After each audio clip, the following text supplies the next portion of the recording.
American news website Wooks has said that the United States has failed to contain COVID-19. According to a rally by Johns Hopkins University, over 5.1 million Americans were infected with COVID-19 as the national death toll surpassed 163,000 as of Tuesday. In its report, America's uniquely bad COVID-19 epidemic, explained in 18 maps and charts, Wooks says in March and April, other developed countries had significant COVID-19 outbreaks, but they did a much better job than the U.S. in containing the coronavirus and keeping it down after the virus arrived. It also says the U.S. did bring COVID-19 cases to a plateau, but not a significant decline by April and May.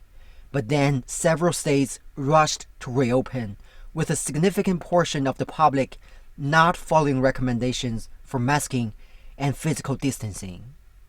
As a result, now America is stuck with the consequences, with the death toll likely to climb by the tens of thousands in the next few weeks, and the possibility of another shutdown looming larger as the country heads into the fall and winter.